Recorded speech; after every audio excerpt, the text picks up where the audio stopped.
Olá, você que acompanha o Pretoteca no dial da Rádio Band News FM, também no YouTube da Rádio Band News FM e em todas as plataformas de áudio. Estamos no ar com o nosso Pretoteca. Eu sou Cíntia Martins. E eu sou Larissa Alves, um prazer estar aqui com vocês de novo nesse projeto que a gente faz sempre com muito carinho e com convidados excelentes, né? Exatamente. A gente tem mergulhado muito no universo musical, né? É verdade. É algo que a gente ama muito, né? A cultura a gente é muito apaixonado, mas por coincidência tem sido muitos artistas da música. E é que a gente traz hoje não deixa de ser especial tão quanto os outros que passaram por aqui recentemente no Pretoteca. E a gente vai falar com uma artista que tem um pouquinho da cultura de várias partes do mundo, né? Na veia dela, também na nacionalidade dela, nas raízes dela. A gente tem a honra, então, de receber a artista que é inglesa, mas também um pouco nigeriana, um pouco jamaicana e muito brasileira, a Jesutom. Seja muito bem-vinda ao Pretoteca. Muito obrigada, é um prazer estar com vocês. Larissa, muito obrigada, estou super feliz. Ai, a gente que agradece, claro, você aceitar o nosso convite com esse sotaque maravilhoso. Verdade. Que a gente já vai começar perguntando exatamente isso, né? Diga, Jesutom. Acho que todo mundo te fala isso, 13 né? anos nesse país, anos e esse sotaque não me deixa ficar tranquila e despercebida como brasileira. 2, 3 pessoas já.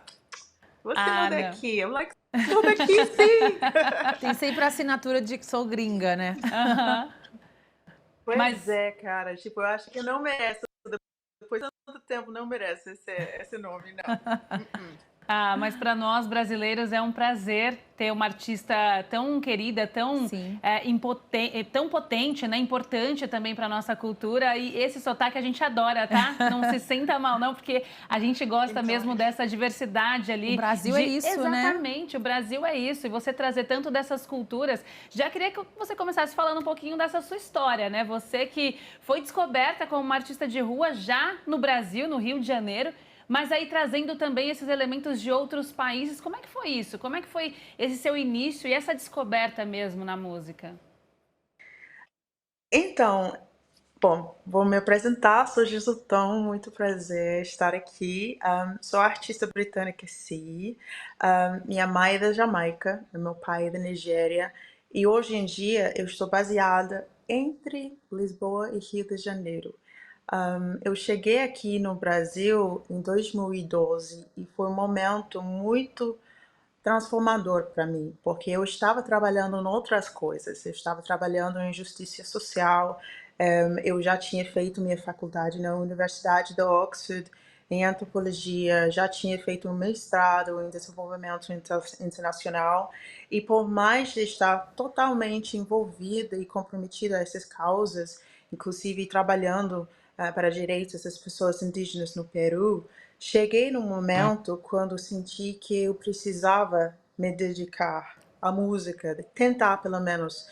Eu cantei desde pequena, sempre cantei, nunca realmente imaginava virar cantora profissional, mas eu tinha meio flertado, né, de vez em quando cantando em palcos com amigos. Cantei numa banda de reggae no Peru e eu adorei e senti como eu completava uma parte de mim que era muito importante. Então, fiz essa decisão em 2012 para começar de novo, realmente para me apostar e me jogar pelo Brasil, porque já tinha estudado outras regiões da América Latina, já tinha passeado e conhecido outros países, mas tinha realmente uma pulga atrás da orelha sobre o Brasil especificamente. Eu tinha muito interesse, uma curiosidade muito, bem profundo e eu sinto, hoje em dia eu digo que é realmente uma mensagem para vir para cá. Era muito claro, não tinha dúvida sobre tal, não tinha vindo antes, um detalhe, né?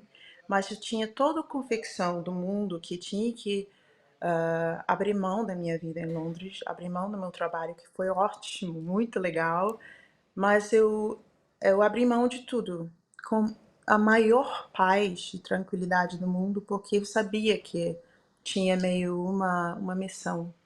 Então, cheguei aqui, né, e comecei a fazer a única coisa que parecia disponível para mim no momento, sem falar português, né, sem ter conexões dentro do mundo da música.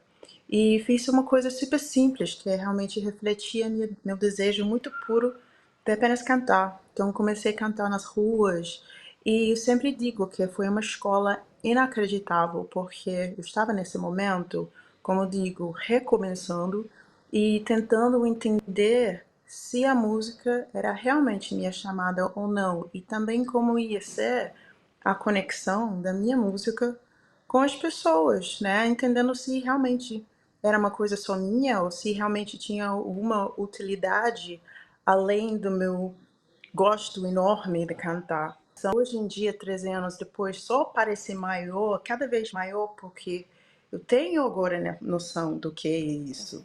Tenho noção que isso nunca aconteceu antes e nem depois.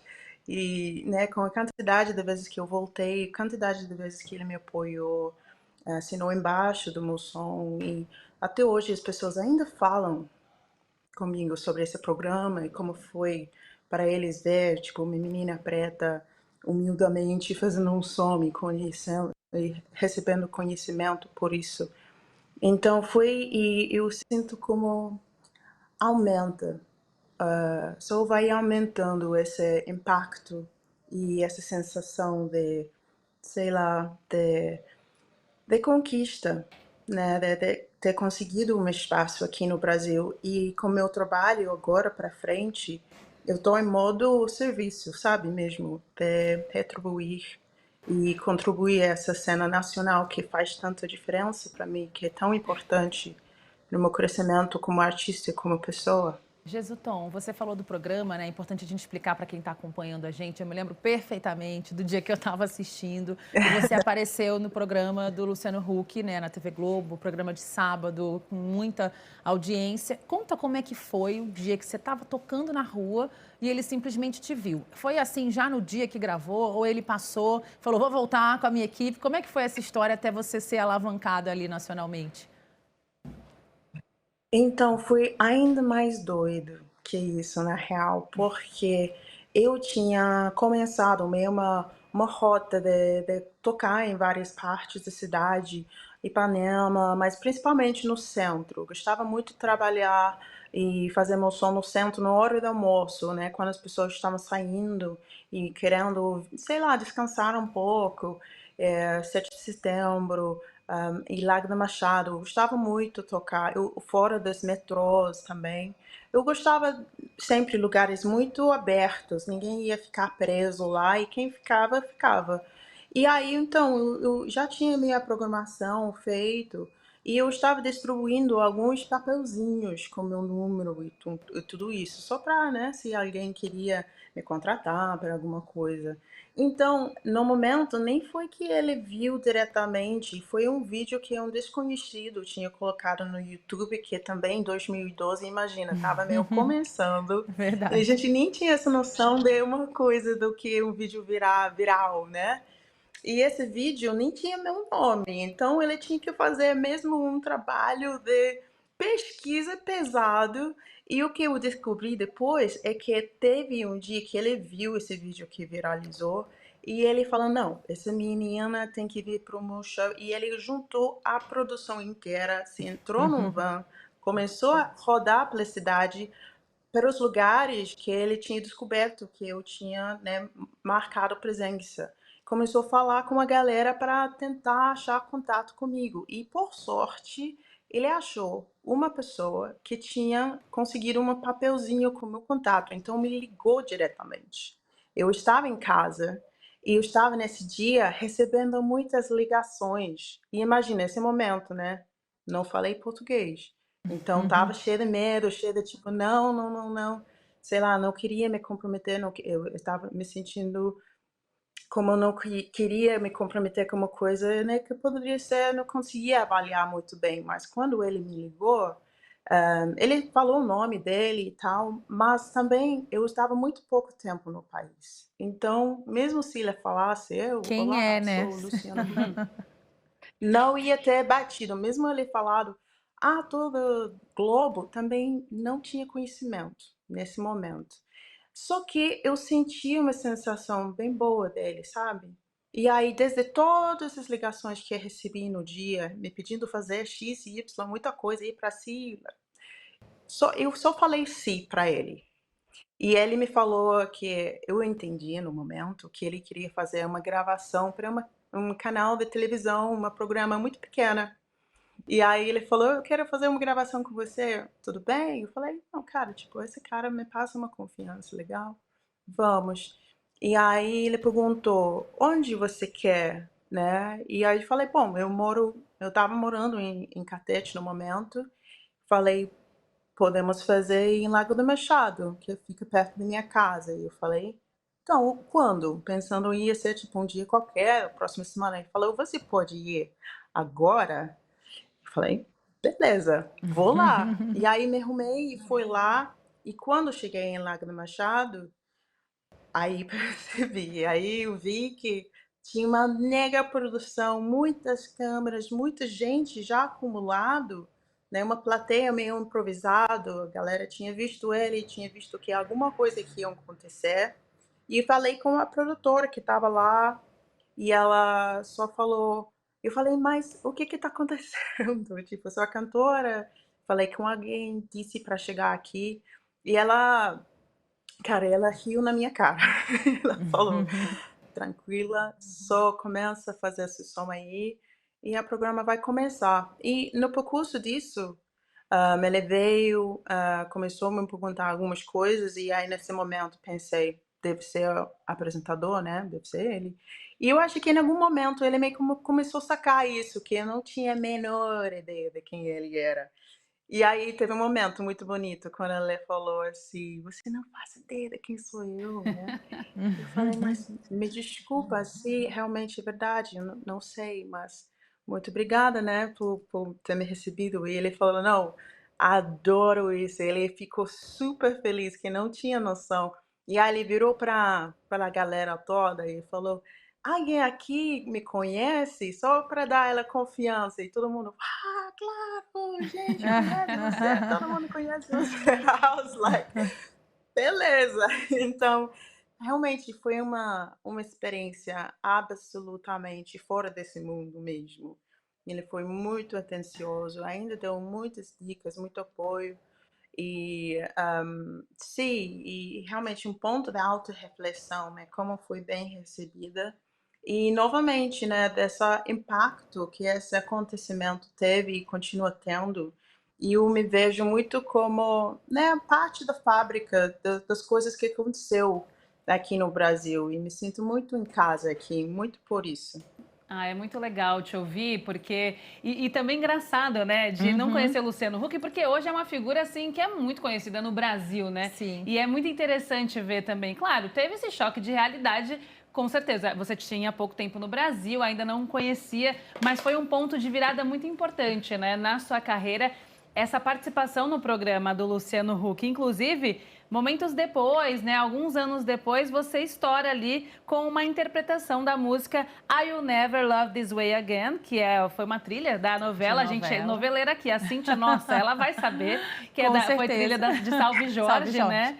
E acho que foi uma virada ali para você, né? Então, a partir dali de você Foi. participar do Luciano Huck, né, do programa Caldeirão do Huck na época, e fazer essa interpretação dessa música e ela também ganhar esse alcance nacional, que são as novelas aqui no Brasil, que são realmente muito importantes, emblemáticas e grande aqui pra gente. Então, aquilo ali foi um ponto-chave na sua carreira, né? O que mudou, então, de lá pra cá, principalmente depois que você apareceu com a trilha na novela e depois do programa?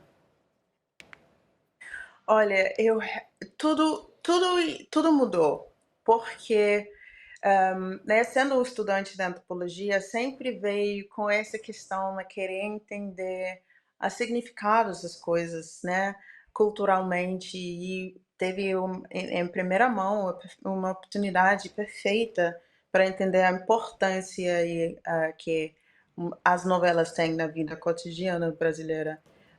E também programas de televisão também em geral, até Big Brother, né, eu acho que tem sido pontos importantes para debates sociais acontecerem. E eu me senti muito lisonjeada nesse momento de receber esse convite para fazer essa música, ainda uma música de uma grande diva do soul mundial como Dionne Warwick, e colocar a minha voz numa música que tem tanto a ver com a minha alma e as minhas raízes de música soul. A way to do. I kept the memories one by one since you took me in.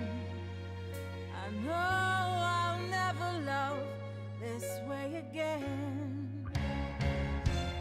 I know I'll never love this way again. So I keep holding on before the good is gone. I know I'll never love this way again. Hold on, hold on, hold on. Então, a parte desse momento, né, conseguir mais visibilidade, que só me dá mais oportunidades de tocar meu som para frente e continuar fazendo o que eu gosto de fazer, que é cantar, é criar.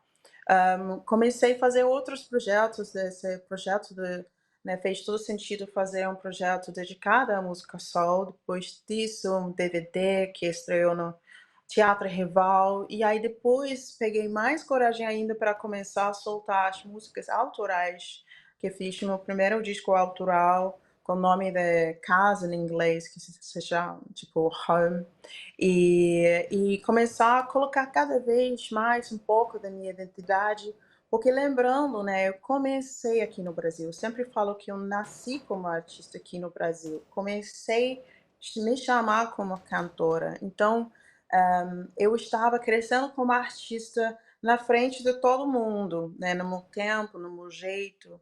E realmente hoje me sinto muito realizada, porque agora eu estou fazendo justamente o tipo de arte que eu nasci para fazer. E foi graças a essa abertura, a esse né, acolhimento do Brasil, que eu consegui as condições, e a maturidade também artística poder fazer isso. Então hoje, realmente, com meus últimos singles e meu novo disco, que está praticamente exclusivamente em português, meu primeiro trabalho autoral em português, me sinto como muito parte da conversa e muito pronta para abrir mais diálogo sobre as coisas que a mim me importa, que são justiça, né? E aí essas questões que batem bem no fundo da sociedade, particularmente que temas que têm a ver com pretitude e com o nosso lugar na sociedade.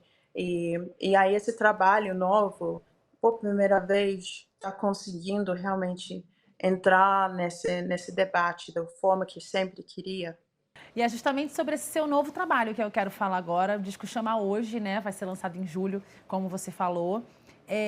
Como eu disse, a gente disse no início, né? Você tem raízes na Nigéria, na Jamaica, dois lugares extremamente musicais, fortes culturalmente, assim como o país que te acolheu, o Brasil. E você está levando esses gêneros musicais de todos esses países, essa miscelânea para esse seu álbum, né? Já já eu quero entrar na questão das letras, né, que traz esse assunto racial que você levantou. Mas, nossa, deve ser de uma riqueza esse seu trabalho. Eu estou ansiosíssima para ouvir. Olha, realmente tem sido um desafio importante, porque eu sinto uma grande responsabilidade mesmo através desse trabalho. Tem sido também um mergulho artístico, mas também um momento de transformação. Na real, meu trabalho é sobre conexão entre comunidades negras, entre idiomas, entre corpo, entre emoção.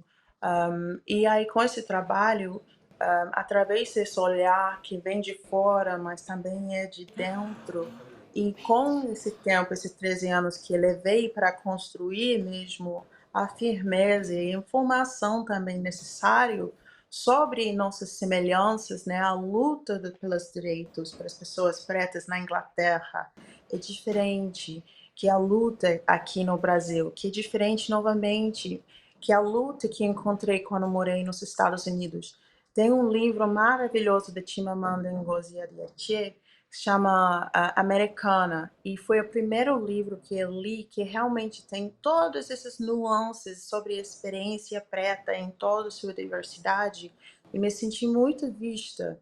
E aí essa diversidade eu acho que eu queria trazer no meu trabalho agora, nesse disco, para falar que somos diferentes, sim, mas a gente tem um batimento cardíaco igual, nossa ancestralidade é igual, a gente tem que resgatar isso tudo em toda essa diversidade e sentir amparada pela essa semelhança, mas ainda celebrar também as nossas diversidades, porque, né, a sociedade quer colocar a gente na mesma caixa, quer falar que porque sou preta, sou cantora de jazz obrigatoriamente, várias questões que tenho passado, né, nesse tempo todo, né, o lugar de privilégio que eu tenho também, que sou muito consciente sendo uma pessoa de fora, várias experiências que eu teve que quando o pessoal achava que eu fosse brasileira, eu fui tratada de alguma forma. Depois de descobrir que sou inglesa, eu fui tratada de outra forma.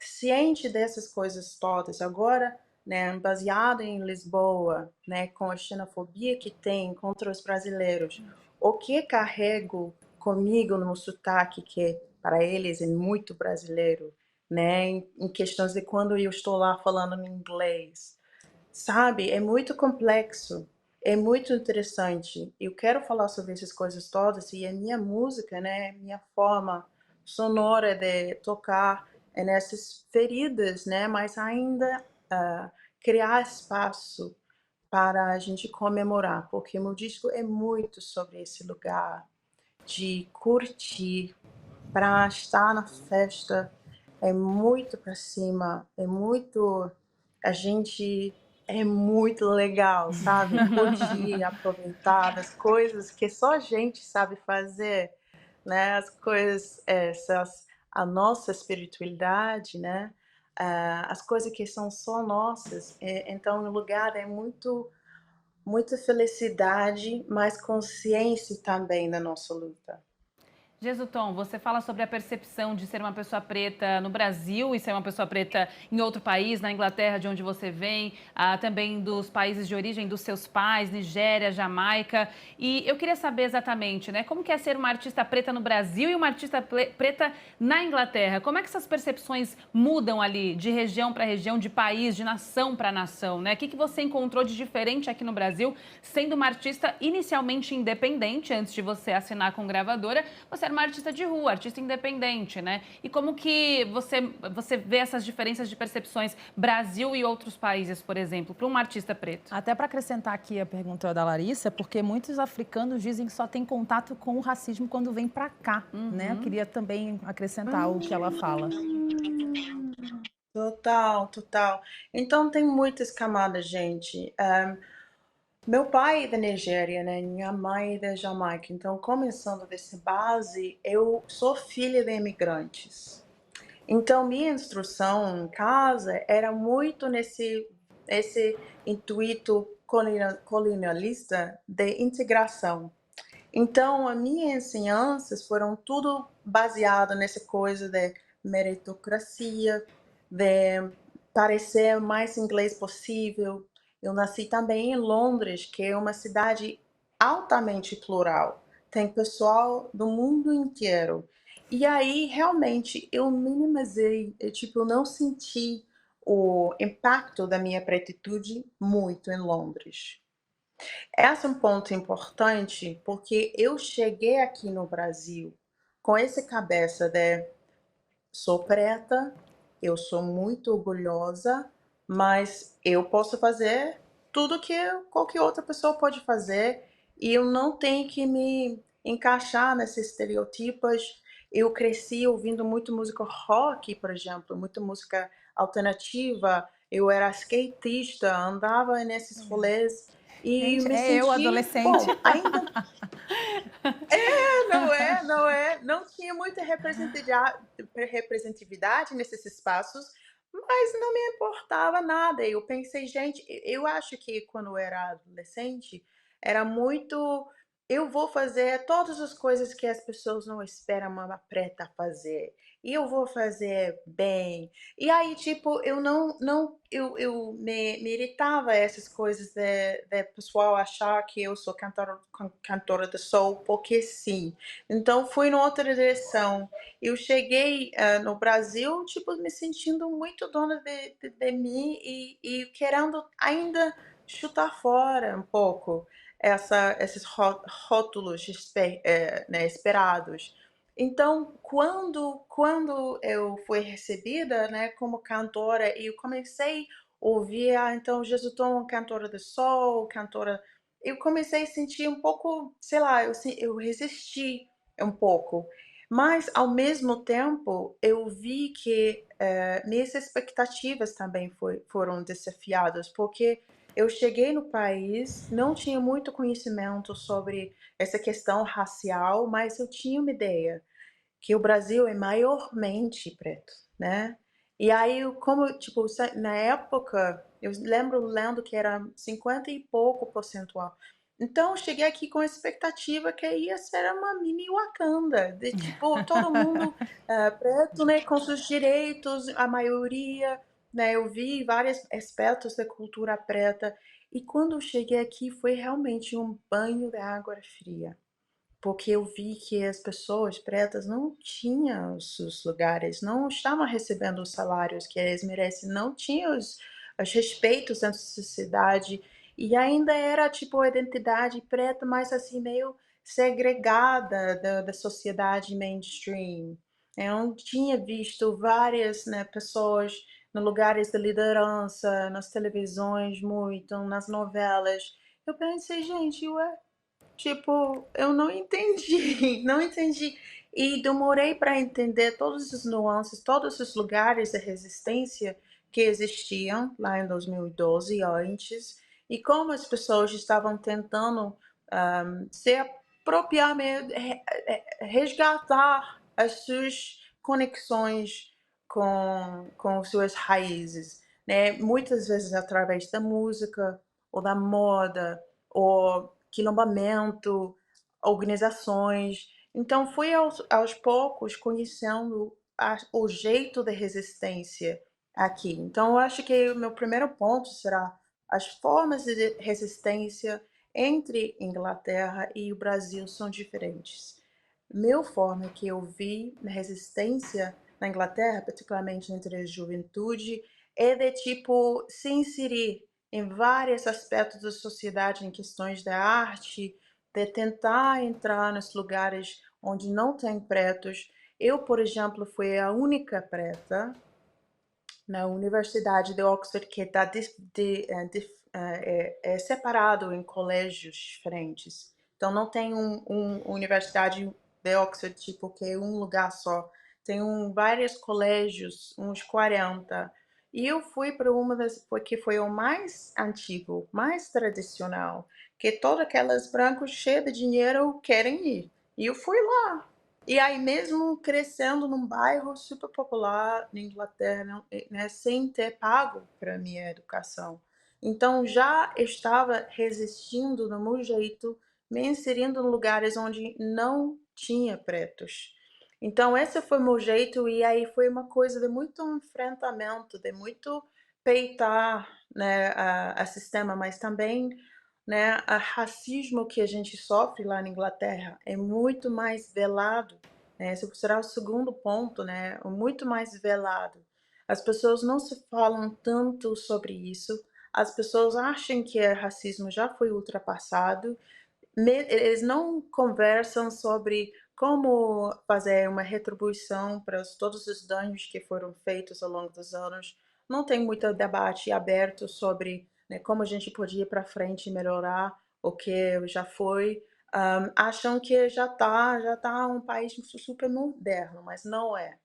No Brasil, pelo menos, eu digo, particularmente hoje em dia, em 2025, também por conta nessas coisas que ajudam o debate, como televisão, como eu comentei, o debate está aberto, então as pessoas estão conversando sobre isso. Mesmo que existem muitas pessoas que não compactuam, que não são aliados e tal, entanto, existem pelo menos uma conversa mais fluida. Então, esse também é outro ponto que eu gostaria de trazer sobre as diferenças. E eu prefiro o Brasil quanto a esse aspecto, porque por enquanto que a gente está conversando, a gente consegue avançar. Portugal agora, né, onde eu estou mais ou menos dividindo meu tempo com o Brasil, os últimos 5 anos, tem um problema muito semelhante à Inglaterra. E eu acho que é pior ainda, porque eles têm essa identidade ainda muito importante para eles sobre as conquistas, né, dos países, e aí eles ainda não têm aberto esse diálogo para entender o que aconteceu, o papel que eles tinham no mundo.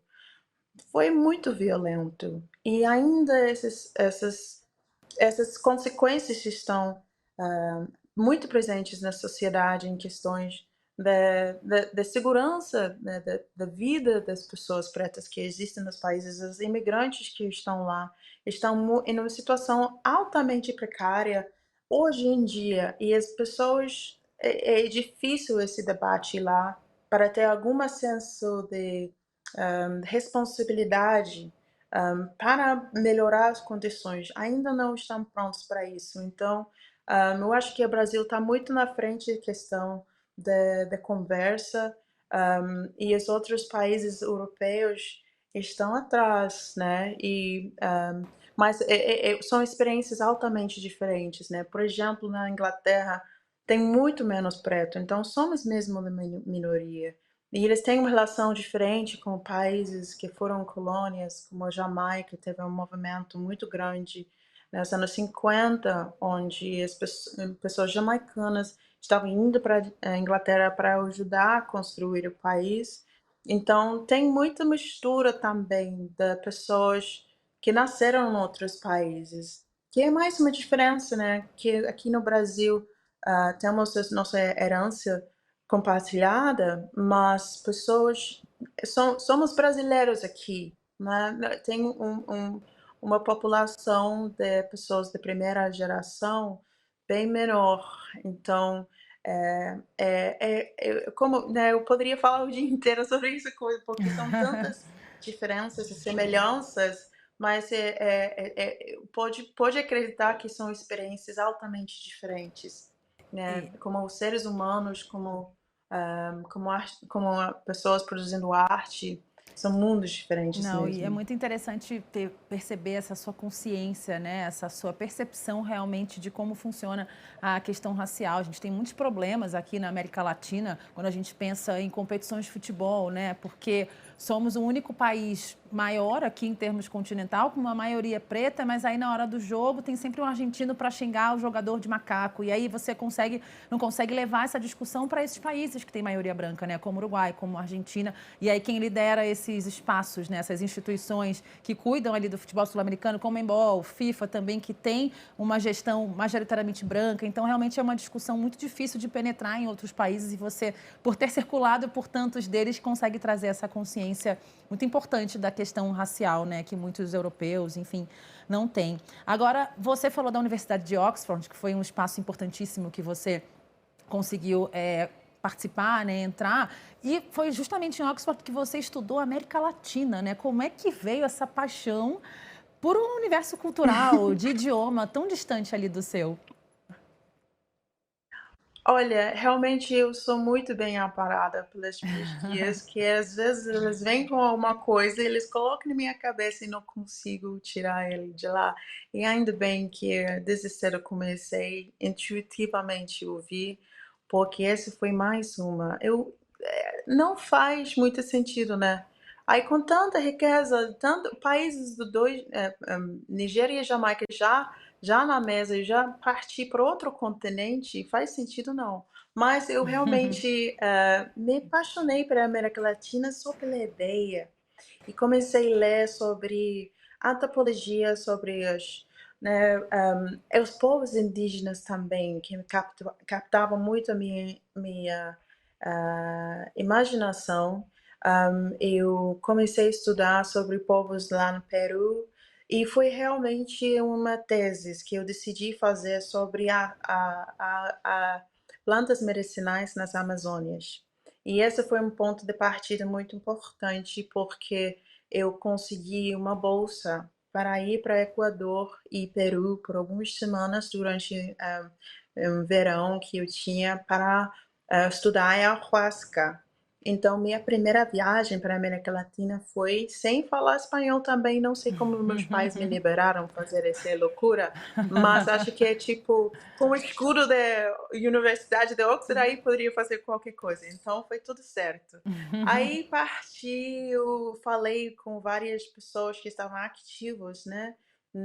Algumas pessoas que estavam fazendo pesquisa num centro medicinal que tentava juntar a cosmovisão indígena com a ciência ciência do oeste e usar a ayahuasca como ferramenta de cura.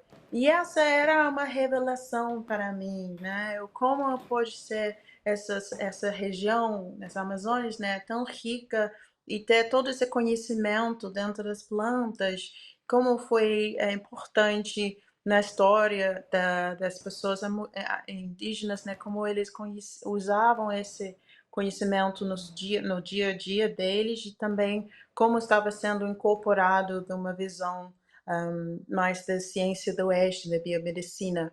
E aí estudei, e essa foi minha primeira viagem, e fui muito bem recebida em Equador, e só afirmou mais a minha curiosidade pela região. E ainda depois, né, quando fiz esse mestrado, desenvolvimento internacional em Washington, D.C., foi uma oportunidade de tentar ver como está usado, né, como a América Latina está configurado em políticas públicas pela região. Como a antropologia também pode ser usada como ferramenta para melhorar programas de justiça e realmente programas sociais que acontecem através de ONGs e multinacionais.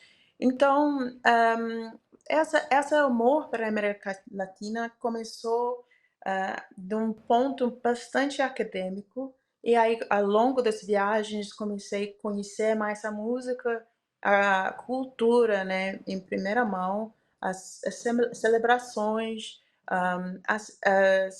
o fio condutor que tem na América Latina, né, em questões de tradições, é importante de religião, a comunidade, a luta também, né, tem muitas escritas sobre quanto foi importante para desenvolver a ação coletiva. Estudei também, né, movimentos sociais e como, né, em todos esses estudos, a América Latina, vários lugares da América Latina foram fundamentais para entender como o poder coletivo também. Então, a América Latina sempre abriu portas na minha imaginação. Então, sabia que eu ia ficar aqui em algum canto. E só como eu comentei, né, em determinado ponto, esse ponto de onde eu ia ficar, muito tempo barra para sempre, era Brasil, Brasil, Brasil, Brasil, Brasil. Mas até então só estudados, Aham. tinha estudado Lula, gente, estudado tipo Bolsa Família. Essa foi Olha o que que incrível. estudei, porque foram pontos de excelência, Isso é né? legal. Exemplos, Sim. Isso é muito exemplos. legal, E aí exatamente. quando não é, eu gosto de falar sobre isso, porque essa foi a impressão que eu tinha do Brasil antes. Eu cheguei aqui cheio nesse momento mesmo, né, quando tinha Mundial por vir, as Olimpíadas também por vir, e tinha muita esperança no ar, né, na questão do povo mesmo, e antes disso, era o exemplo, né, dentro dos meus estudos, de como a gente pode melhorar as condições para as pessoas mais pobres. Como a gente pode fazer para colocar mais comida na mão nos pratos das pessoas? Como é um jeito bem prático? O que funciona? E o Uhum. Bolsa Família foi um dos exemplos citados. Jesutom, é muito legal te ouvir, porque mostra a importância, isso daqui é um ensinamento para quem está ouvindo o programa agora pelo YouTube, pelo Spotify, da importância de você mergulhar, de fato, na cultura de um país e você entender tudo isso. Você passeou pela história da América Latina, do Brasil, inclusive, e vendo de perspectivas muito importantes e que nós, brasileiros, deveríamos fazer o mesmo. Então, a gente está aprendendo muito com você. Então, da mesma forma que você vai compartilhando um pouquinho da sua cultura e um pouquinho da sua música, né, da sua arte com a gente de alguma forma também é impactado pelo teu conhecimento e por tua profundidade. Isso é incrível. Parabéns, viu? De verdade. E a gente já vai ter que começar a encerrar nossa conversa. Te peço mil perdões. A gente queria conversar com você há muito tempo, mas essa conversa foi realmente muito boa. Antes da gente encerrar, só queria chamar rapidamente 2 telas, até para te mostrar o quanto você é impactante, né? E emblemática aqui já no Brasil. Vou pedir para o Ceni colocar essas telas para a gente agora. Para quem acompanha, a gente faz essa gravação do Pretoteca na sala Band Google. E aí a gente vê que São Paulo é a cidade que mais ouviu Jesutom no último ano. Isso são visualizações do YouTube. Então, depois de São Paulo, vem Rio de Janeiro, lugar onde você foi ali vista, né? E dada essa oportunidade para você na música dentro do Brasil. Salvador vem em 3º lugar, Belo Horizonte em 4º e em 5º, Fortaleza. Então, você vê que você passeia muito bem por várias regiões aqui do Brasil. Tem mais uma tela interessante que mostra as músicas mais ouvidas de Jesutom no último ano também, por visualizações no YouTube. A primeira, claro, nós já falamos dela, I'll Never Love This Way Again, que foi tema de Salve Jorge, né? Já colocou você também num patamar muito grande aqui no Brasil. Because You Loved Me, Jingle Bell Rock, olha só que bacana, amei essa. Same Mistake e o Campo. Júnior, né? Muito legal, né? Realmente é uma diversidade que Jesutom mostra e que lindo, viu? Pois a gente te agradece demais, porque foi muito rica essa conversa, foi muito. viu? A gente espera poder te receber um dia aqui presencialmente. Uma alegria mergulhar um pouco mais na sua história, né? E ver aqui como que as pessoas vão sentindo a sua música. E claro, que a gente não ia poder deixar você ir embora. É verdade. Dá uma cantadinha de leve aqui pra gente antes da gente encerrar, vai. Ai, com certeza. Bom, o que eu vou falar? Eu vou, então, cantar um pouquinho de uma música que eu vou lançar dia 27 de junho, daqui a pouco. E essa é uma música que faz uma conexão com o disco que vem, porque o disco hoje está falando sobre espiritualidade iorubá, que vem da fonte, né, de uma fonte compartilhada entre Nigéria e do Brasil também.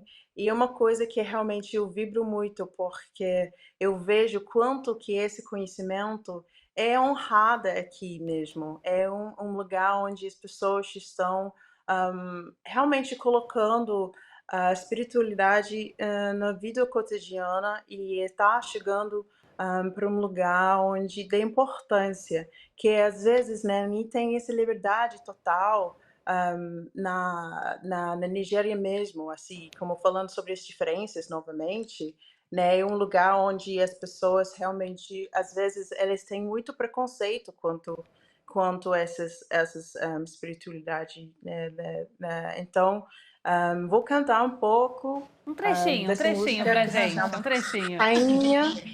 Rainha Ioiá. Vem louvar, rainha, na tempestade a cantar e ansar. A deusa faz o rio mar, desaguar, me benzer com você.